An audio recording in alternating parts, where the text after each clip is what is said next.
और विशेषकर सभी लोग यहाँ युवा हैं, मैं एक संदेश यही दूंगा कि आज बड़े सपने के साथ हमने झारखंड लिया है, लेकिन आज झारखंड बहुत दूर लगता है। एक नारा गूंजता है कि कैसे लिया झारखंड, तो लोग कहते हैं लड़के लिया झारखंड, मर के लिया झारखंड, कट के लिया झारखंड। झारखंडी मरा है, झारखंडी लड़ा है, तब झारखंड बना है, तब झारखंड बढ़ा। लेकिन आज झारखंड की ऐसी अवस्था है, झारखंड की ऐसी अवस्था है कि कहावत है ना, हमर पानी हमर पसीना और बिजली जलाएगी शेख हसीना। बिजली राज्य हमारे झारखंड में बनती है और बल्ब बांग्लादेश की प्रधानमंत्री जलाती है। सबसे अभागा राज्य है झारखंड। तो आज झारखंड जिस सपने के साथ, चाहे विनोद बाबू की बात करें, बिरसा मुंडा की बात करें या शहीद निर्मल महतो की बात करें, जिस सपने के साथ हमने झारखंड लिया था, वो झारखंड जहां था वहीं पर है। तो आज युवाओं का कर्तव्य बनता है, जिस झारखंड को हमने लिया था, युवाओं का कर्तव्य है उस झारखंड को आगे बढ़ाना। विशेषकर पीरटांड़ को कहते हैं आंदोलन की धरती है, कहते हैं ना कि पीरटांड़ आंदोलन की धरती है। चाहे झारखंड राज्य के लिए लड़ना हो या अन्य किसी कार्य के लिए लड़ना हो, लेकिन जब झारखंड राज्य अलग हुआ तो पीरटांड़ के लोगों को लगा कि हमको इनाम में कुछ मिलेगा, ताकि हम झारखंड बनाने के लिए लड़े हैं, है ना? ये बिल्कुल हकीकत है। तो पीरटांड़ के लोगों को लगा कि जब झारखंड बनेगा तो इनाम में हमको कुछ मिलेगा, क्योंकि झारखंड के लिए हम लोग लड़े हैं, मरे हैं। लेकिन मिला, इनाम में क्या मिला? उनको एक शब्द मिला, नक्सली का शब्द दे दिया कि जो जंगल जमीन के बीच खड़ा हुआ है उसे सरकार ने अपने रास्ते से हटाने के लिए वर्ड दे दिया। जबकि आज विनोद बाबू कहते थे कि पहाड़ नहीं है, बीटा है। जिस प्रकार घर में बीटा होता है ना, हम लोग जब भी भूख लगता है बीटा खसकाते हैं, चार निकालते हैं, फिर खाना बनाते हैं। हाँ, तो ठीक उसी प्रकार ये पहाड़ बीटा है, ये हमको जंगल से बहुत सारा चीज देता है, पात देता है, पाला देता है, फल देता है, ये हम लोग इसके रक्षक हैं। लेकिन आज दुर्भाग्य है, जो इसकी रक्षा करता है उसको सरकार विद्रोही कहती है। तो भगत सिंह की जीवनी में वो किताब है, उसका पेज नंबर 99 में लिखा है, भगत सिंह कहते हैं कि विद्रोही उसे कहते हैं जो सरकार से जनता के अधिकार के लिए लड़े, जो सरकार से जनता के अधिकार के लिए लड़े उसे विद्रोही कहा जाता है। लेकिन आज उसके बाद भगत सिंह कहते थे कि आज अगर अंग्रेजों से हम तो आजादी ले लेंगे, आजादी अंग्रेजों से हम ले लेंगे, पर क्या ये आजादी गांव गरीब किसान तक जाएगी? आज भी देखिएगा, अगर पीरटांड़ का कोई एगो साधारण आदमी, किसान वर्ग का आदमी, एक मजदूर आदमी बड़ा बाबू वीडियो के सामने जाता है तो ऐसे खड़ा होता है, बोली हजूर काहे बुलाए हैं? अरे वो कोयला चोर जाता है ना तो रंगदारी से कुर्सी में बैठाता है। तो आम आदमी आज भी आजाद है क्या? आज भी आजाद है क्या इस देश में? आज भी आजाद नहीं। तो उनके सपनों के, बिरसा मुंडा के सपनों का झारखंड, भगत सिंह के सपनों का भारत तभी बनेगा जब आने वाली युवा पीढ़ी खेल कूद के साथ साथ अपने अधिकारों को जानेगी। और यहाँ माताएं बहनें भी हैं, लड़कियां भी हैं। तो पहले मैं लड़कियों से क्वेश्चन रहेगा मेरा कि एगो देखिए गाना बजता है कि पूजवा बदल गली रे, तो पूजा को बुरा लगता है कि नहीं लगता है? लगता होगा, ठेस पहुंचता है ना। लेकिन आप कुछ नहीं करते हैं क्योंकि आपको राइट मालूम नहीं, आपको अधिकार नहीं मालूम है। भारतीय दंड संहिता, इंडियन पेनल कोड सेक्शन 294 294 कहता है आप कोई ऐसा गाना नहीं बजा सकते हैं जो कि स्त्री की भावनाओं को ठेस पहुंचेगा। आप कानून जानते ही नहीं है। इसलिए विनोद बाबू ने कहा था पढ़ो और लड़ो। अगर पूजा कानून जानती तो उन पर वो मुकदमा करती, उनको जेल के भीतर डालती जो गाना बजाते हैं पूजवा बदल गए।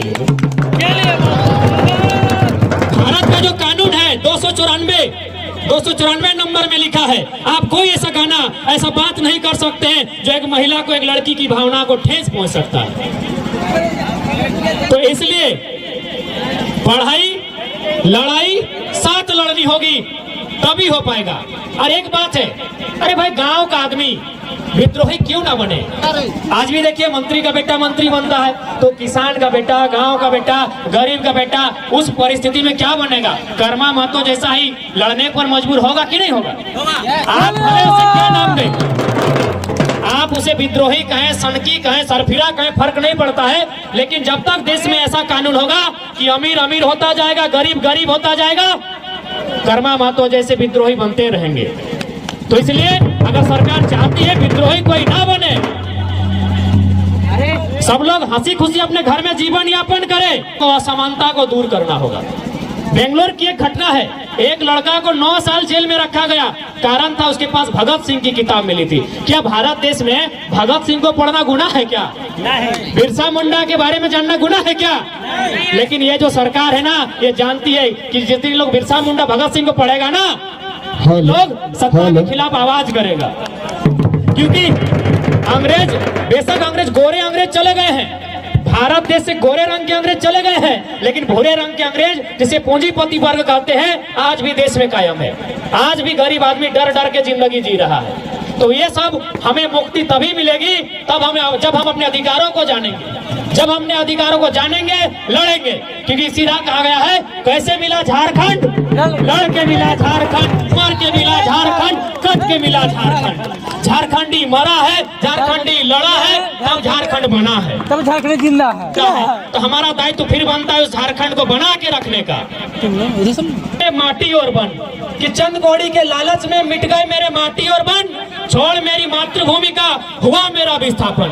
आज दर दर भटक रहा हूँ रोजी रोटी और मकान के लिए, मेरा झारखंडी होना काफी है मेरी पहचान के लिए, मेरा झारखंडी होना काफी है मेरी पहचान। और विशेषकर युवा पीढ़ी आपसे यही कहेंगे कि आप पढ़ें और अधिकार के लिए लड़ें। अभी देखिए वो गाना बज रहा है, लड़का लोग बजाता है कि रहा लाल दिल धनी रानी बानी के। तो एक बात याद रखिएगा, आप किसी का दिल में नहीं अटेंगे और ना आपका दिल में कोई अटेगा। कि दिल का साइज होता है 12 सेंटीमीटर और मेरा साइज है 170 सेंटीमीटर। 170 सेंटीमीटर वाला आदमी 12 सेंटीमीटर दिल में अटाएगा क्या? नहीं। लेकिन ये सच्चाई है, आप किसी महिला के दिल में रहे या ना रहे, 9 महीना किसी अपनी जो माँ है उसके कोख में रहे है, ये सच्चाई है। कोई किसी महिला के दिल में जगह नहीं बनता। ये जो प्रेम, ये जो करते हैं, ये भावना है। सच्चाई इसमें है कि दिल में रखने वाली बात, 12 सेंटीमीटर के दिल में हमको कोई 170 सेंटीमीटर हमको नहीं रखेगा। लेकिन मेरी माँ ने मुझे आपको 9 महीना कोख में रखा है, ये सच्चाई है।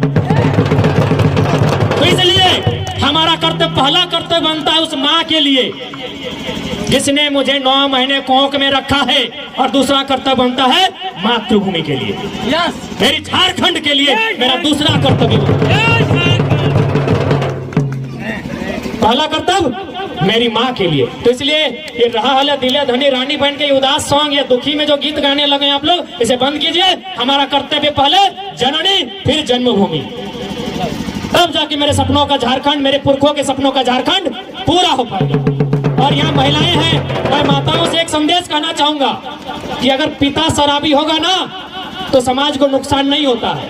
पिता अगर शराबी हो जाए वो शाम को पिएगा, दिन को ठीक हो जाएगा। लेकिन माता अगर अंधविश्वासी हो गई, माता अगर जानकार नहीं हुई, माता अगर पढ़ी लिखी नहीं हुई, तो आने वाला पीढ़ी भी गुलाम पैदा होगा। आप लोग लुगा बुहाए थे, लुगा बुहा इधर चला था, अरे तो ले दे के मैंने सब गांव के लोग के मैंने कुर्मी आदिवासी के घर मेहरारू लुगा बहते की, ये सब अंधविश्वास है, इसमें कोई सच्चाई नहीं है। हम अपने को छोटा घटना बताते हैं। एक दिन हम जोरिया में कोई एगो छोटा बच्चा को मैंने दफनाया गया था, उसका कॉपी किताब कलम सब फेंक दिया था, कोई हॉर्लिक्स भी फेंक दिया था। उसके नाम से बीमार था बच्चा, तो कोई हॉर्लिक्स लाया तो हॉर्लिक्स भी जोरिया में फेंक दिया। हम गए नहाने, देखे अच्छा खासा हॉर्लिक्स मिला, ले आके घर में खाएं और शमशान घाट उठा के हम जिंदा है। तो अंधविश्वास में मत जाइए, लुगा बुहा इससे कुछ नहीं होता है। आप अगर अंधविश्वासी हो गए, अगर आप बच्चों को शिक्षित नहीं किए तो आप भी गुनहगार होंगे, आपका बच्चा गुलाम पैदा होगा। पिता अगर पिया दारू फर्क नहीं पड़ता है कि अगर 20 दिन तक नहीं पिएगा वो ठीक हो सकता है। लेकिन माँ अगर अंधविश्वासी बन गई, माँ अगर अशिक्षित होगी, तो उसका बेटा अंधविश्वासी होगा, उसका बेटा गुलाम होगा। इसलिए आप माँ हैं, आपको अपने बेटे को शिक्षित बनाना होगा, उसे अधिकार के लिए जागरूक करना होगा, तभी मेरे सपनों का झारखंड पूरा होगा। विनोद बाबू ने कहा था ना, पढ़ो और लड़ो, सुने ना आप लोग, पढ़ो और लड़ो। लड़ाई अब भी जारी है। विनोद बाबू ने क्या लड़ाई कहा था और हम लोग कौन लड़ाई लड़ रहे हैं थोड़ा बता देंगे। उन्होंने कहा था, कोई तुम्हारे जल जमीन जंगल, तुम्हारे माटी बेटी रोटी को छीने तब तुम्हें लड़ना है, कोई तुम्हारे अधिकार को छीने तुम्हें तब लड़ना है। लेकिन हम लोग कब लड़ रहे हैं? एक बित्ता जमीन कम हो गया तो भाई भाई से लड़ रहा है, और दीदी दीदी से गहना के लिए लड़ रही है। विनोद बाबू ने इस लड़ाई के लिए नहीं कहा था। विनोद बाबू ने कहा था, जब तुम्हारी कोई माटी छीने, जब तुम्हारी कोई रोटी पे डाका डाले, जब तुम्हारी बेटी को छीने, तब तुम्हें लड़ना है, अन्याय से लड़ना है तुम्हें। लेकिन हम लड़ रहे हैं एक बित्ता जमीन के लिए, भाई भाई में, और दीदी लोग काकी लोग गोतनी गोतनी में लड़ रही है गहना के लिए। कि हमार मर्दा के आचरवा कम दलल ही राथी लड़ाई कर दी लोग। विनोद बाबू ने ये लड़ाई नहीं कहा था। विनोद बाबू ने इस लड़ाई के बारे में, हे महिला शक्ति, इस लड़ाई के बारे में नहीं कहा था। तो इसलिए आपका दायित्व बनता है, समाज निर्माण अगर करना है तो आपका दायित्व बनता है अपने बच्चों को पढ़ाइए, उन्हें शिक्षित कीजिए, उन्हें जागरूक कीजिए और उन्हें झारखंड के हित में सोचने के लिए तैयार कीजिए। समय बहुत कम है, मैं ज्यादा नहीं कहूंगा, पुनः वही कहूंगा कि गरीबी को मिटाने की बातें सिर्फ बातें हैं, गरीबी को मिटाने की बातें सिर्फ बातें हैं। ये नेता अफसरगण गरीबी क्या मिटाएंगे? अरे गरीबों के खून से चलती है इनकी महंगी महंगी गाड़ियां। गरीबी मिट गई तो क्या ये रिक्शा चलाएंगे? क्या ये रिक्शा चलाएंगे? तो ये लोग गरीबी नहीं मिटाएंगे। गरीबी कोई मिटाएगा तो हमारे बीच में जैसे कर्मा मातो बनकर निकले थे, जो अन्याय से लड़ने निकले थे, जो पूंजीवादियों से लड़ने निकले थे, जो सामंतवादियों से लड़ने निकले थे, वे लोग गरीबी मिटाएंगे, वे लोग समाज में अन्याय को मिटाएंगे। तो मैं एक बार झारखंड के अमर शहीदों को नमन करते हुए जोहार झारखंड अपनी वाणी को विराम देता हूं और सबसे यही अपील करता हूं, आज जो झारखंड हमारे सामने है, पहले जननी फिर जन्मभूमि।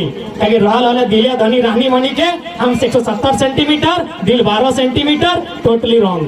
12 सेंटीमीटर के दिल में नहीं हटेंगे 170 सेंटीमीटर वाले। इसीलिए अगर सोचना है तो उस माँ के बारे में जिसे 9 महीने कोख में रखा है, और ये सच्चाई है। आप किसी नारी के कोख में रहे हैं, ये सच्चाई है। दिल में रहे या ना रहे इसमें सच्चाई नहीं है। 9 महीना कोख में रहे हैं, ये सच्चाई है। पहले उस माँ के सपने को पूरा करें जो आपको पढ़कर आगे बढ़ते हुए देखना चाहती है, फिर उस झारखंड की जहाँ खेले हैं, कूदे हैं और एक दिन मर जाएंगे। और कर्मा महतो को नमन वंदन करते हुए, सभी टीमों को शुभकामना देते हुए, जय झारखंड, जोहार झारखंड।